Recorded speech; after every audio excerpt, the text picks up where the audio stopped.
Hello guys, welcome back to my YouTube channel. आज के video में हम करने वाले हैं, जैसा कि हमने कल डिस्कस किए थे, हमने क्या किया था, रैंक कोरिलेशन किया था हमने। ठीक है, आई होप वो आपको अच्छे से क्लियर हो गया होगा। लेकिन आज की वीडियो में भी हम ये करने वाले हैं rank correlation when ranks are equal. जब हमारे रैंक इक्वल होते हैं तब हमने क्या फॉर्मूला यूज़ करना है, आज की वीडियो में हम ये डिस्कस करेंगे। पहले हमें इसकी थोड़ी सी थ्योरी वो देख लेते हैं। जब किसी श्रेणी में दो या दो से अधिक मदों का मान समान हो, ठीक है, मान यानी कि रैंक, जब हमारे जो रैंक होते हैं, जैसे x के अंदर 15 जो है वो 2 टाइम आए, या 17 2 टाइम, या 3 टाइम, 2 या 2 से ज़्यादा, मतलब 2 या 2 से ज़्यादा अगर टाइम पे कोई वैल्यू रिपीट होती है तब हम ये वाला फॉर्मूला यूज़ करेंगे। ठीक है, जब समान हो अर्थात एक दूसरे के बराबर हो तो उनके मूल्य क्रम निकाल कर औसत निकाला जाता है तथा इस औसत को उन मदों के आगे रख दिया जाता है। यानी कि क्रम तो आपको पता ही है, 1 2 के अंदर हम जो लिखते हैं वो निकाला जाता है। ठीक है, फिर हम क्या कर देते हैं, जब ये वाला फॉर्मूला यूज़ करते हैं, जब हमारी वैल्यूज रिपीट होती हैं तब हम क्या करेंगे, तब हम उनको डिवाइड कर देंगे। अब मान लो 4 और 5th टर्म पे आया तो हम उन दोनों को एडिशन करके अपॉन में 2 कर देंगे। ठीक है, 4 + 5 बाय में 2। ठीक है, 9 बाय में 2 आ गया। ठीक है, तो हमारा क्या हो जाएगा, 4.5 हो जाएगा। तो 4.5 हम उधर भी लिखेंगे, 4.5 उधर भी लिखेंगे। लेकिन ये जैसे जैसे आप करोगे उससे आपको अच्छे से क्लियर हो जाएगा।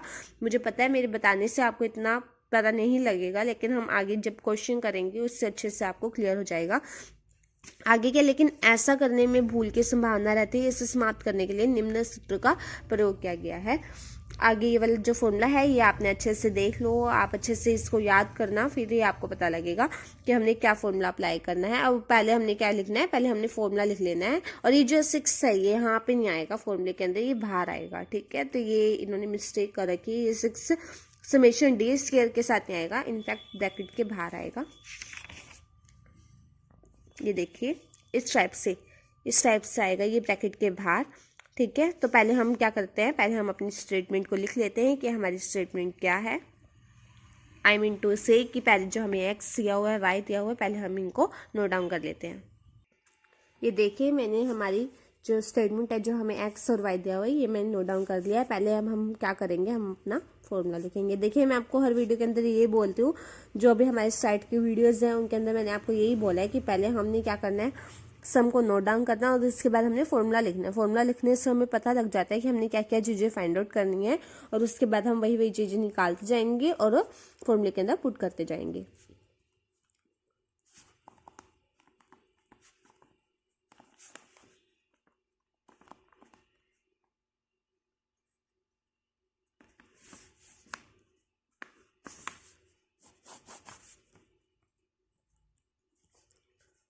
सॉरी, ये जो 1 है ये यहाँ पे है, 1 माइनस में। ठीक है, ये 1 यहाँ आएगा।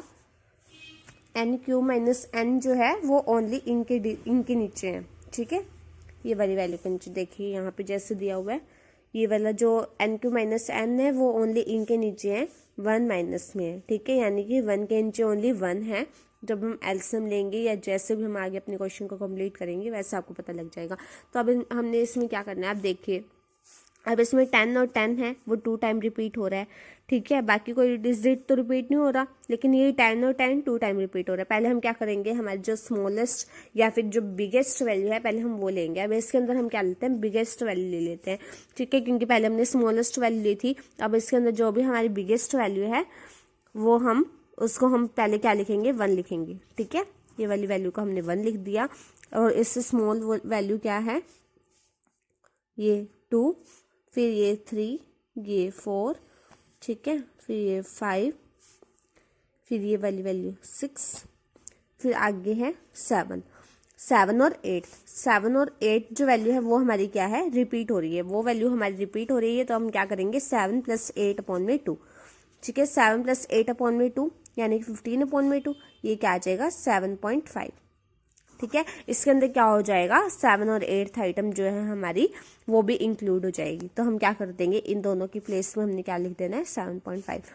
अब देखिए अगर इसके बाद भी कोई वैल्यू होती ना, अगर मान लो यहाँ पे कुछ 19 दिया होता है या फिर कुछ भी, या यहाँ पे अब 10 से छोटा दिया होगा तभी है ना 9 दिया होता, तब हम क्या करेंगे, 7 और 8th आइटम तो हमारे इंक्लूड हो चुके हैं, तब हम यहाँ पे क्या लिखेंगे, 9 लिखेंगे। ठीक है। 7th और 8th तो आइटम हमारे इंक्लूड हो चुके हैं। फिर हमने क्या लिखना है, 9 लिखना है यहाँ पे। जब भी हम कोई नेक्स्ट, अगर हमारे पास यहाँ पे कोई और भी रैंक दिया होता तब हमने यहाँ पे क्या लिखना था, 9 लिखना था। ठीक है, फिलहाल हमारी टेबल इतनी ही थी तो हमने इसी के अकॉर्डिंग किया है। लेकिन अगर और भी आगे बड़ी टेबल होती है, एक्स के अंदर और भी डिजिट दिए होते, 10 से स्मॉल डिजिट होते, तब हमने क्या लिखना है, 1 वैल्यू को छोड़ के स्किप करके लिखना है हमने, क्योंकि हमारे जो 2 वैल्यूज है 7th और 8th आइटम है वो हमारी यहाँ पर इंक्लूड हो चुकी है। ठीक है, नेक्स्ट भी हमने यही करना है। पहले हमने क्या लेना है, बिगेस्ट। अगर हमने यहाँ पे बिगेस्ट वैल्यू लिया है तो हमने यहाँ पे भी बिगेस्ट वैल्यू ही लेनी है। ठीक है, 18 के आगे हम 1 लिख देंगे। 18 से स्मॉल है 16 के आगे हम 2 लिख देंगे। ठीक है, फिर हम यहाँ पे 3 लिख देंगे, यहाँ 4, और ये और कौन कौन से वैल्यू रिपीट हो रही है हमारे पास, 4 के बाद ये 12 रिपीट हो रहे हैं, यानी कि 5th और 6th आइटम ये हमारी रिपीट हो रही है। ठीक है, अब ये हमारी रिपीट हो रही है तो हम क्या करेंगे, 5 + 6/2, यानी कि 11/2, ये आ जाएगा 5.5। ठीक है, ये 11 डिवाइड तो करना आते हैं ना, 2 5 जा 10, 1 पॉइंट लगा के 0, फिर 5 जा 10। ठीक है, ये वाली यही किया हमने। ठीक है, डिवाइड किया। अगर नहीं भी आता तो कोई बात नहीं, या आप अपनी कैलकुलेटर से भी कर सकते हैं। ठीक है, कैलकुलेटर भी यूज़ कर सकते हैं। तो हमने क्या लिख देना है, 5.5 लिख देना है। ठीक है, यहाँ पे भी 5.5, और सॉरी यहाँ पे भी 5.5 और यहाँ पे भी 5.5। अब इसके अंदर क्या हो गया, 5th और 6th आइटम हमारी इंक्लूड हो गई। तो अब हम क्या करेंगे, 5th और 6th वैल्यू को नहीं लेंगे, हम 7 यूज़ करेंगे। तो 7 हमारे आ जाएगा यहाँ पर। ठीक है, 8 आ जाएगा यहाँ पर। ठीक है, अब इससे आपको अच्छे से पता लग गया कि मैं यहाँ पे आपको क्या कहने की कोशिश कर रही थी, कि अगर हमारे पास आगे भी वैल्यूज दी हुई हैं, ठीक है, इन दोनों को छोड़कर, तब हमने क्या करना है, एक वैल्यू को छोड़ के लिखना है, क्योंकि 5th और 6th आइटम हमारे यहाँ पे इंक्लूड हो गई है। 0.5 का मीनिंग ये होता है कि फर्स्ट जो 5th आइटम है और जो इसके आगे की आइटम है। ठीक है, लेकिन अब इसके अंदर हमें ये दोनों इंक्लूड हो गई है, तो हमने क्या लिख लिया, 7 लिख लिया, फिर 8 लिख लिया। ठीक है, फिर हमने क्या निकालना है, डी निकालना है। सेम ही निकालना है, R1 में से R2 को माइनस करके। 5 में से 2 गया 3। ठीक है, फिर 7.5 में से 4 गया 3.5, फिर 2 - 8 माइनस का 6, आगे माइनस का 4.5, माइनस का 1, 4.5, 3.3। 3 भी लिख सकते हो आप इसको, और 0.0 भी लगा सकते हो, वो तो एक ही बात है। ये तो इन्होंने कैलकुलेशन को इजी करने के लिए किया है, लेकिन कैलकुलेशन इजी या टफ का तो कोई इशू ही नहीं है, क्योंकि आपके पास कैलकुलेटर होता है अप्लाई करने के लिए, यूज़ करने के लिए। यहाँ पे आ जाएगा माइनस का 2.5। अब ये आपने ध्यान रखना है कि जहाँ माइनस आएगा वहाँ माइनस ही लगाना है, जो उनसे डिजिट बड़ी है वहाँ माइनस आएगा। अब जैसे यहाँ पे हमने 1 में से माइनस किया था तो ये माइनस का बड़ा है तो माइनस लगाना है। 2 में से 8 को माइनस किया था तो 8 के आगे माइनस है तो माइनस ही लगाना है हमने यहाँ पे। ठीक है, फिर नेक्स्ट हमने क्या करना है, डी स्क्वायर करना है। डी स्क्वायर हम करेंगे 3 3 जा 9, 3.5 का अगर हम स्क्वायर करते हैं तो 12.25 आ जाएगा, ये 36 आ जाएगा, ये 20.25 आ जाएगा, ये 1 आ जाएगा, ये भी 20.25 आ जाएगा, 9 6.25। और समेशन ऑफ डी स्क्वायर हमें चाहिए होता है तो ये आ जाएगा, समेशन ऑफ डी स्क्वायर आ जाएगा 114। ठीक है, एन हमारे पास क्या है देख लेते हैं हम, 1 2 3 4 5 6 7 8, एन हमारे पास क्या आ जाएगा 8। ठीक है, अब देखिए अगर ये तो हमारे पास क्या है 2 टाइम रिपीट दे रखा है। ठीक है, 2 टाइम रिपीट है ना 10, अगर मान लो 10 10 10 3 टाइम रिपीट होता और होता है ये 7 नंबर पे, ये 8 नंबर पे, ये 9 पे। ठीक है, तो हमने क्या करना था, 7 + 8 + 9 को डिवाइड करना था 3 से। ठीक है, अगर हमारे पास ये वैल्यू ऐसे होती है 10 10 10 3 टाइम रिपीट होता तो, और वो होते 7 8 9 पे या 3 4 5 पे होता या 3 4 5 पे होता, तब हम क्या करते हैं 3 + 4 + 5/3। ठीक है, अब 7 8 9 पे होता तब भी हमने क्या करना है 7 + 8 + 9/3। फिर हमने क्या करना था कि तीनों के आगे जो इनकी डिवाइड करके एडिशन करके और जो डिवाइड करके वैल्यू आती वो हमने क्या करना था, इन तीनों वैल्यूज़ के आगे लिखनी थी। और अगर मान लो 9 तक हो चुका है तब हमने क्या करना है, एक वैल्यू को छोड़ कर, मतलब 7 8 9 है ना, अब पहले हमने 7 और 8 था ना, तब हमने 7 और 8 को छोड़ दिया था। ठीक है, या फिर जैसे हमारे पास 5.5 हमने लिखा था तो हमने क्या किया, 5th और 6th आइटम हमारी इंक्लूड हो चुकी थी, हमने 7 लिखा था। ठीक है, तो ऐसे ही है, अगर हमारा 7, 8, 9 है तो हमारे ये तीनों इंक्लूड हो चुके हैं। फिर हमने 10/3 10 लिखना है, जो भी वैल्यू के आगे अगर हम लिखेंगे, ठीक है। ये हमारी तीनों इंक्लूड हो चुकी हैं। तो इसके अंदर आप ज़्यादा कंफ्यूज मत होइएगा, क्योंकि जैसे जैसे हम क्वेश्चन करेंगे आपको क्लियर हो जाएंगे। अभी आई नो कि आपको ये थोड़ा डिफिकल्ट लग रहा होगा, स्पेशली जो +2 के बच्चे अभी अगर देखते हैं इस वीडियो को, या फिर BA के बच्चे देख रहे हैं, तो उनके लिए शायद एक बार ये के लिए ये कोई न्यू चीज़ होगी। लेकिन कोई बात नहीं, ये आपको धीरे धीरे अच्छे से क्लियर हो जाएगा टॉपिक, इसमें कोई टेंशन लेने की बात नहीं है। जैसे भी अगर आपने 1 या 2 क्वेश्चन भी इसके करके देख लिए ना, तो आपको स्टेप पता लग जाएगा कि क्या है। क्योंकि R1 और R2 तो हम सेम वही तरीके से निकालते हैं, बस इसके अंदर ये है कि जब हमारे रैंक इक्वल आते हैं तब हमने क्या चेंजेस करने हैं, बस थोड़ा सा ही चेंज है। बाकी D निकालने का या D स्केयर निकालने का वो तो स्टेप वही रहेंगे हमारे, कि हमने D कैसे निकालना है, D स्केयर कैसे निकालना है। बस R1 और R2 जो हम अपने रैंक निकालते हैं उनके अंदर ही थोड़ी सी चेंजिंग करनी है हमने। तो आगे हम क्या करते हैं, फॉर्मूले के अंदर पुट कर देते हैं 1 माइनस में, ठीक है, 6 समेशन ऑफ D स्क्वायर क्या है हमारे पास 114 प्लस में 1/12। अब देखिए M1 क्या है, M1 है हमारा जो भी वैल्यू, अगर मान लो ये 10 है वो 2 टाइम रिपीट हुआ है, 2 टाइम रिपीट हुआ है ना 10, अगर वो 3 टाइम रिपीट होता तब M1 क्या हो जाता, 3 हो जाता। अब 10 क्या है 2 टाइम रिपीट हुआ है, तब M1 हमारा क्या हो जाएगा 2 हो जाएगा, ठीक है। जो भी वैल्यू हमारी रिपीट हो रही है वो कितने टाइम रिपीट हो रही है, ठीक है। हमने ये देखना है कि कितने टाइम हमारी वैल्यू रिपीट हो रही है। अगर मान लो 10 4 टाइम रिपीट होता तो M1 हमारा क्या हो जाता 4 हो जाता, ठीक है। तब हमने यही लिखना है कि हमारा M1 M2 अगर मान लो इसी के अंदर थी, चलो मैं आपको इतना ज़्यादा नहीं बताऊंगी अभी, क्योंकि अगर मैंने एक ही क्वेश्चन के अंदर आपको इतनी सारी वैल्यूज़ या इतने सारे स्टेप बता दिए तो आप बहुत ही ज़्यादा कंफ्यूज हो जाओगे। तो पहले जो भी हमें इस क्वेश्चन के अंदर गिवन है, पहले हम वही वाली बात को डिस्कस कर लेते हैं।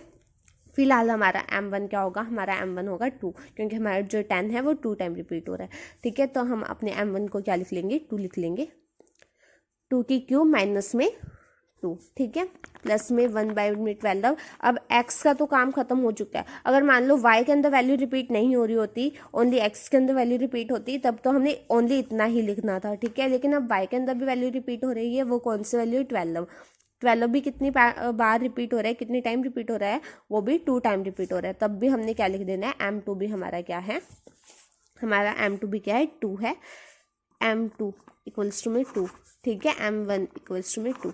ये आप चाहे तो पहले लिख लेना कि हमारी क्या क्या वैल्यूज रिपीट हो रही है, उससे आपको कोई भी डाउट नहीं रहेंगी। 2 की क्यूब आ जाएगी, माइनस में 2 आ जाएगा, अपॉन में यहाँ पे आएगा अपॉन, एन क्या है हमारा 8 की क्यूब माइनस 8, ठीक है। अब हमने क्या करना है, ये वाली जो भी हमारी वैल्यू है इनको सॉल्व करना है। 1 माइनस में 6, 2 की क्यूब क्या हो जाएगा 8 माइनस 2 क्या हो जाएगा 6, ठीक है, 6/12 आ जाएगा।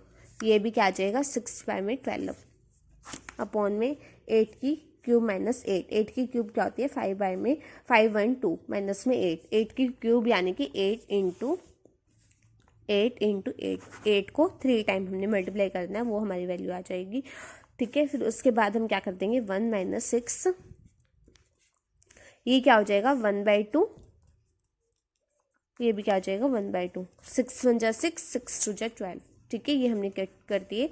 फिर हमारे क्या आ जाएगा 512 माइनस में 8,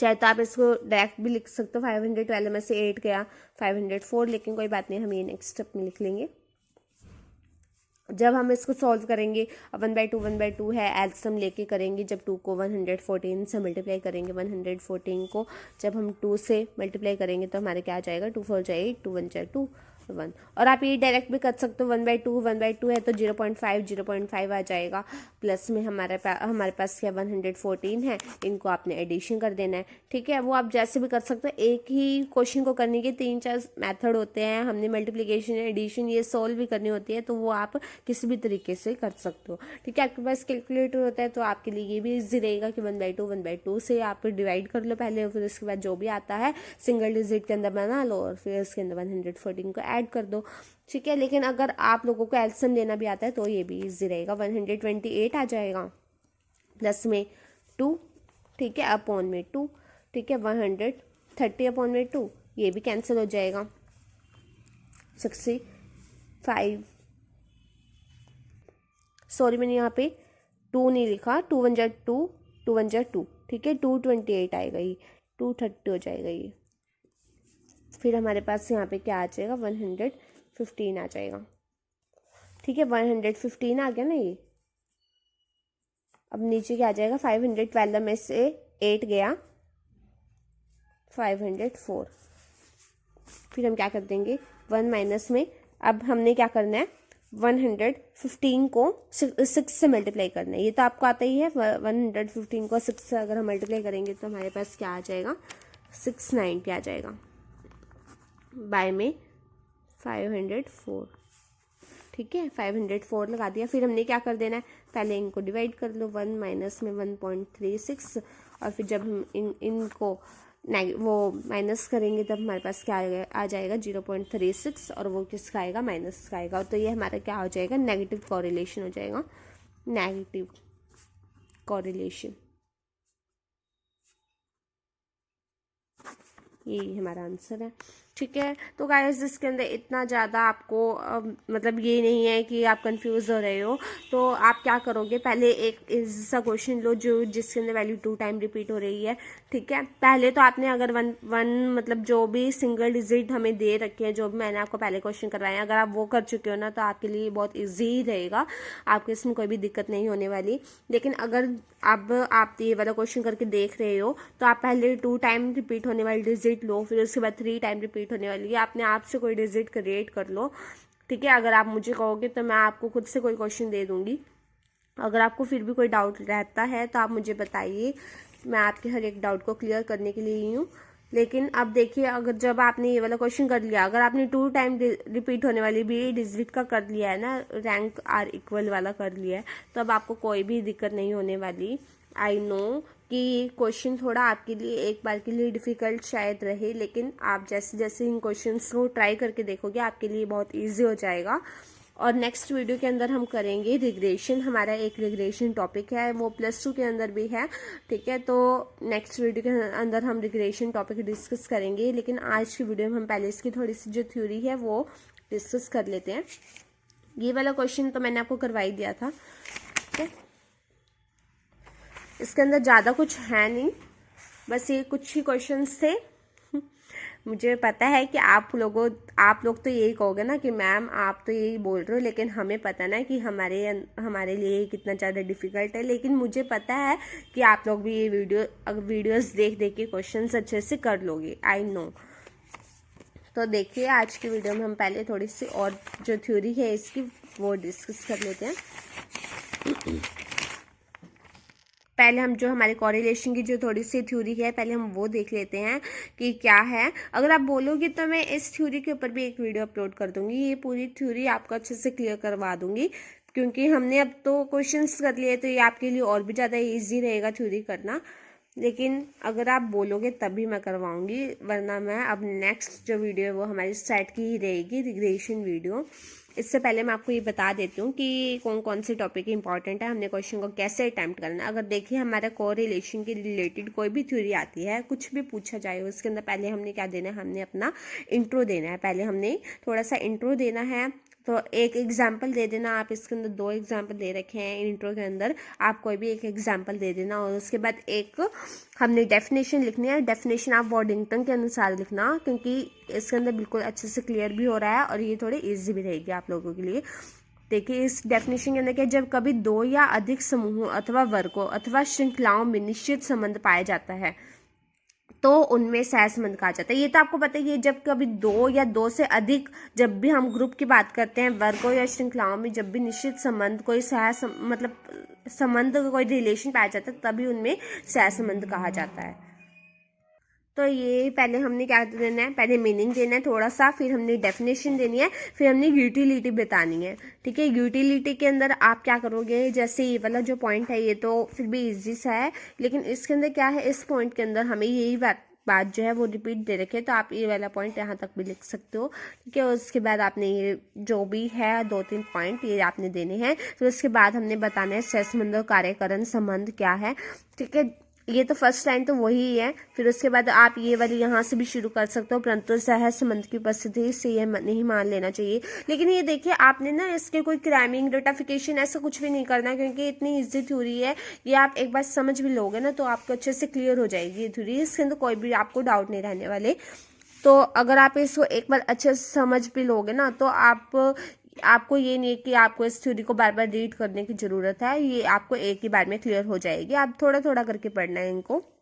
जैसे कि मैंने आपको प्रीवियस वीडियो के अंदर बोला था कि एक ही बार में ऐसे मत सोचना कि हम एक ही बार में डिनर भी कर ले, लंच भी कर ले, एटसेट्रा एटसेट्रा, हम सब कुछ एक ही बार में खा ले, ऐसा एक ही बार में मत सोचना। आप बिल्कुल थोड़ा थोड़ा करके पढ़ो, आपके पास बहुत टाइम पड़ा है अभी, ठीक है। तो आप अगर थोड़ा थोड़ा करके, अगर स्टार्टिंग से, अगर मान लो एक दिन में आपने ओनली मीनिंग और डेफिनेशन और उपयोगिता यूटिलिटी भी पढ़ लिया ना, तो भी आपके लिए इतना इनफ है, ठीक है, बहुत है आपके लिए ये। आपको ज़्यादा रीड करने की ज़रूरत नहीं है, आप थोड़ा थोड़ा करके पढ़ोगे, आपको अच्छे से क्लियर भी हो जाएगा और आपको बार बार पढ़ने की ज़रूरत नहीं पड़ेगी। नेक्स्ट हमने क्या है, कोरिलेशन एंड कॉसेशन, ठीक है। इसके अंदर हमने क्या करना है, ये जो पॉइंट्स हैं इनको थोड़ा थोड़ा डिफाइन कर देना। आप जो भी आपको लगता है, जितना भी यूजफुल लगता है, जितना कंटेंट है आपके एग्जाम के अंदर, वो तो नंबर मार्क्स के ऊपर डिपेंड करता है कि आपके मार्क्स कितने मार्क्स का क्वेश्चन आने वाला है ये, क्योंकि 12th के अंदर ये कम मार्क्स का आता है, बीए के अंदर ये ज़्यादा का आता है। ये थ्योरी काफ़ी 12 मार्क्स की रहती है आई थिंक बीए के अंदर, और एमए के अंदर ये 14 मार्क्स का रहता है टॉपिक। तो वो आपके एग्ज़ाम के ऊपर डिपेंड करता है कि आपके मार्क्स के ऊपर डिपेंड करता है कि ये कितने मार्क्स का क्वेश्चन आता है, उसी के अकॉर्डिंग आप अपने मैटर को लिखेंगे, ठीक है। फिर आगे है इंपॉर्टेंस ऑफ सिग्निफिकेंस और ऑफ कॉरिलेशन, ठीक है। तो ये भी जो पॉइंट्स दे रखे हैं ये भी आपको कोई ज़्यादा, आपको मीनिंग आपके एक ही बार में क्लियर हो जाएगा, इतनी कोई ये नहीं है कि आपको बार बार रिपीट करके लिखनी है बातों को, ठीक है। बस इसके अंदर क्या होता है, हमारी जो लेंथ देखी जाती है एग्ज़ाम के अंदर, मेन बात यही होती है, लेंथ देखी जाती है। लेकिन आपको ये नहीं है कि आप कुछ भी लिखते जाएंगे, तो ऐसा भी कुछ नहीं होता कि अगर हम ज़्यादा लिखेंगे तो हमें ज़्यादा मार्क्स मिलेंगे, ऐसा कुछ नहीं है। बस जो मेन इंपॉर्टेंट जो बात होती है ना, वो आपने अच्छे से लिखनी है। पहले सेंटेंस में आपने पहले वो क्लियर करना है, और उसके बाद अगर आप कुछ लिखना चाहते हैं एक्स्ट्रा का तो आप लिख सकते हैं, ठीक है। आगे type of correlation, positive type, positive होता है, नेगेटिव होता है, ठीक है। Linear correlation, non linear correlation, ये भी इंपॉर्टेंट रहने वाला आपका टॉपिक, ये भी पूछ लिया जाता है कई बार। आगे सिंपल कॉरिलेशन, मल्टीपल कॉरिलेशन, ये आप थोड़ा थोड़ा पढ़ लेना कि इनके अंदर है क्या क्या क्या पूछा गया है, क्या है। अगर ये तो जैसे 2 मार्क्स के अंदर भी आ जाता है, 2 मार्क्स के अंदर भी ये क्वेश्चन पूछ लिए जाते हैं कि सिंपल कॉरिलेशन क्या है, what is the meaning of the simple correlation, ठीक है। और आगे डिग्री ऑफ द कॉरिलेशन, ये भी कई बार छोटे क्वेश्चन में भी आ जाता है या फिर बड़े क्वेश्चन में भी। अब वो तो एग्ज़ाम के ऊपर डिपेंड करता है कि आपके कौन सा एग्ज़ाम है, बीए का है या फिर +2 का है या फिर एमए का है, और वो हाई लेवल के अकॉर्डिंग हाई लेवल के क्वेश्चन पूछे जाते हैं और लो लेवल के अकॉर्डिंग लो लेवल के क्वेश्चन पूछे जाते हैं, ठीक है। तो ये एक बार आप रीड कर लेना, इतना कुछ है नहीं इनमें, क्योंकि ये जो हमने डिग्रीज की थी ये तो वही बताई गई है कि हाई के अंदर कितने से कितने हम लेते हैं, मॉडरेट के अंदर कितना लेते हैं, लो के अंदर कितना लेते हैं। तो ये तो आप थोड़ा थोड़ा भी लिख दोगे तो भी बहुत रहेगा आपके लिए। ये बस एक बार अगर आपने रीड किया होगा तो चाहे कुछ भी पूछ लिया जाए आप लिख तो पाओगे ना एटलीस्ट। अगर आपने रीड ही नहीं किया तो आपको क्या पता कि इस पॉइंट के अंदर क्या था। तो एक एक बार आप सब कुछ रीड कर लेना, क्योंकि ये लास्ट जो टॉपिक है ये बहुत इंपॉर्टेंट रहता है, ये सभी के लिए इंपॉर्टेंट रहने वाला टॉपिक है, ठीक है। स्पेशली ये बीए वालों के लिए तो बहुत ही ज़्यादा इंपॉर्टेंट रहता है, क्योंकि उनके लिए एक यहाँ का एक नहीं बल्कि 2 या 3 क्वेश्चन, 2 क्वेश्चन तो पूछे ही जाते हैं, इन कई बार तो 3 क्वेश्चन भी पूछ ले जाते हैं। तो ये वाले टॉपिक से ही आप क्लियर हो जाते हैं। 27 मार्क्स तो आपको यही वाला टॉपिक बना देता है, 27 से ज़्यादा ही आते हैं बल्कि, क्योंकि छोटे क्वेश्चन भी इसके अंदर पूछे जाते हैं, 2 या 3 तो बड़े, 2 तो 8-8 मार्क्स के अंदर आ जाते हैं, 8-8 मार्क्स के अंदर, और एक 12 मार्क्स के अंदर आ जाता है क्वेश्चन। और जो छोटे क्वेश्चन है वो भी 2 क्वेश्चन यहाँ से पूछे जाते हैं। मोस्टली तो यही रहता है हमारा जो पैटर्न रहता है पेपर का, लेकिन कई बार होता है कि हाँ एक क्वेश्चन भी आ जाता है 8 मार्क्स के अंदर। तो ये वाला टॉपिक तो आप प्लीज़ अच्छे से, मेरी रिक्वेस्ट है जो बीए के स्टूडेंट्स अगर मेरे वीडियोज़ को देख रहे हैं तो वो इस टॉपिक को बहुत अच्छे से करके जाएँ। ये टॉपिक उन बच्चों के लिए तो बहुत ज़्यादा यूज़फुल रहने वाला है टॉपिक है। और आगे हमारे जो मेथड है ये भी ठीक है, ज़्यादा कुछ नहीं है इनमें, ये तो आपको करना ही पड़ेगा, क्योंकि ये तो डायग्राम्स अगर आपने किए होंगे, परफेक्ट कोरिलेशन, परफेक्ट नेगेटिव है, पॉजिटिव है, आगे ये जो पॉजिटिव रहता है नेगेटिव रहता है, ये तो आपने कर ही लिए होंगे। अगर इनमें भी अगर आपको कोई डाउट रहते हैं तो वो आप मुझे कमेंट सेक्शन में बताएं, मैं आपके हर एक डाउट को क्लियर करूँगी। तो गाइस आज की वीडियो हमारी यहीं तक की थी। तो अगर इन वीडियोस के अंदर अगर आपको कोई भी डाउट रहते हैं तो प्लीज़ मुझे कमेंट कीजिए। मैं आपके हर एक डाउट को अच्छे तरीके से, जहाँ तक मेरी कोशिश हो पाएगी, मैं आपके हर एक डाउट को अच्छे से क्लियर करूँगी। और जितना हो सकता है मेरी वीडियोस को शेयर कीजिए। और अगर आपने अगर कोई मेरे चैनल पर न्यू है और उन्होंने अभी तक मेरे चैनल को सब्सक्राइब नहीं किया है तो प्लीज़ अभी जाकर मेरे चैनल को सब्सक्राइब कीजिए और साथ में जो बेल आइकन है उसको भी प्रेस कीजिए, जिससे आने वाली हर वीडियो की नोटिफिकेशन आप तक पहुँच पाए। तो बाय बाय गाइज।